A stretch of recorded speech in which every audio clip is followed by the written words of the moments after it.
यहाँ पर देखिए प्यारे बच्चों, जितने भी बच्चे अभी भी 12th का पेपर देकर आए हैं, जीव विज्ञान 2025 का पेपर देकर आए हैं, तो यहाँ पर पेपर होने वाला 348 कोड के का। जी प्यारे बच्चों, जितने बच्चे 348 पेपर के का पेपर देकर आए हैं, तो यहाँ पर इस पूरे पेपर का सोल्यूशन मिला लीजिए, पूरे पेपर का सोल्यूशन मिलेगा। और जितने भी बच्चों को और भी कोड का सोल्यूशन चाहिए तो अपना कोड कमेंट करेंगे और इस नंबर पर फोटो खींच के फोटो खींच के भेज देंगे, मैं तो उसका सोल्यूशन प्रोवाइड कर दूंगा। ये आपका पर्सनली नंबर नहीं है बच्चों, वरना आप लोग मेरे पास फोन लगाए, यहाँ पर आप लोगों को मेरे टीम कांटेक्ट करेगा, यहाँ पर आपको सोल्यूशन वगैरह मिल जाएगा कि कैसे कौन सा पेपर का चाहिए, तो आप लोग इस पर पेपर अपना भेज देना, सोल्यूशन दे दूंगा। तो यहाँ पर देखिए बहुविकल्पीय प्रश्न है, मल्टीपल चॉइस टाइप क्वेश्चन। पहला दिया सही विकल्प चुनकर अपनी उत्तर पुस्तिका में लिखिए। और प्यारे बच्चों, यहाँ पर आपके 4 क्वेश्चन ऑब्जेक्टिव हैं, तो आप बताइएगा कि 4 क्वेश्चन का 4 क्वेश्चन आपका सही कि नहीं। प्यारे बच्चों, 4 में से तो 4 आपका सही ही होना चाहिए। पहला यहाँ पर है, सही विकल्प चुनकर अपनी उत्तर पुस्तिका में लिखिए। कहा आवृत्त बीजी के भ्रूण पोष में होता है। प्यारे बच्चों, ये आप मेरा पेपर उठा लीजिए, जो बायोलॉजी का पेपर हमने डाला है उसमें ये पूछा गया, और मैं बताया था कि वेरी इंपॉर्टेंट क्वेश्चन है। ये हर साल की बोर्ड परीक्षा में पूछे जाते हैं और इस साल की बोर्ड परीक्षा में पूछे जाएंगे, ऐसे चिल्ला कर बता रहा था। और ये फाइनली गाइस पेपर में आ भी चुका है। तो आवृत्त बीजी के भ्रूण पोष में है, आगुणित होता है, द्विगुणित होता है, त्रिगुणित होता है, यह चौगुणित होता है। तो प्यारे बच्चों, मैंने आपको बताया था कि आवृत्त बीजी के भ्रूणपोष में त्रिगुणित होता है। क्या होता है प्यारे बच्चों? त्रिगुणित होता है।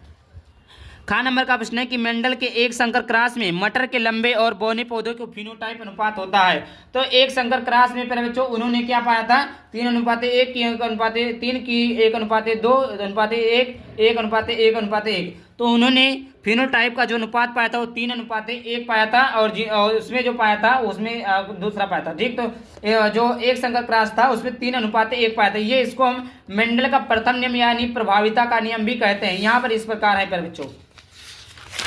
चलिए आगे बात करते हैं। आगे यहाँ पर है, देखिए आगे है कि टाइफाई के रोगजनक का नाम है। टाइफाई के रोगजनक का नाम क्या है प्यारे बच्चों? एस्केरिस है, साल्मोनेला है, प्लाज्मोडियम है या अमीबा है। तो टाइफाई रोगजनक प्यारे बच्चों आप लोग को पता होगा, टाइफाई बहुत ही फेमस बीमारी है। टाइफाई के रोगजनक का नाम क्या है प्यारे बच्चों?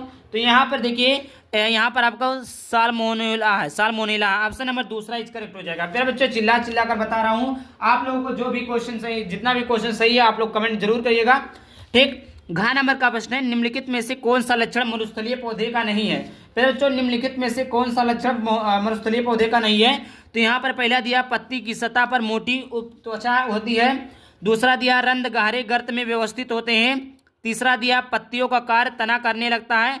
चौथा है पत्तियों पर रंध्र दोनों सतहों पर बराबर संख्या में पाए जाते हैं। तो यहाँ पर देखिए प्यारे बच्चों, इसका डी ऑप्शन सही हो जाएगा कि पत्तियों पर रंध्र दोनों सतहों पर बराबर संख्या में पाए जाते हैं। यहाँ पर देखिए अतिलघुत्तरीय प्रश्न पूछा था, वेरी शॉर्ट टाइप क्वेश्चन की जीव विद्या क्षति के कोई 2 उदाहरण दीजिए, बताइए। इस प्रकार यहाँ पर देख लिए, मैं दिखा दे रहा हूँ। जिन बच्चों अभी 11 में पढ़ रहे हैं और उनको प्रीवियस पेपर चाहिए तो वो यहाँ पर देख सकते हैं, पूरा मैं दिखा दे रहा हूँ। आप लोग जो बच्चे 11 में हैं वो अगले साल की तैयारी करना चाहते हैं तो यहाँ पर स्क्रीनशॉट ले लेंगे। यहाँ पर मैं दिखा दे रहा हूँ, इसी प्रकार टाइप के क्वेश्चन पूछे गए थे। ये देखिए, ये आपका पूरा पेपर है। किस कोड का सोल्यूशन और चाहिए आप लोग प्लीज जरूर से जरूर कमेंट करिएगा, मैं सोल्यूशन को प्रोवाइड कर दूंगा।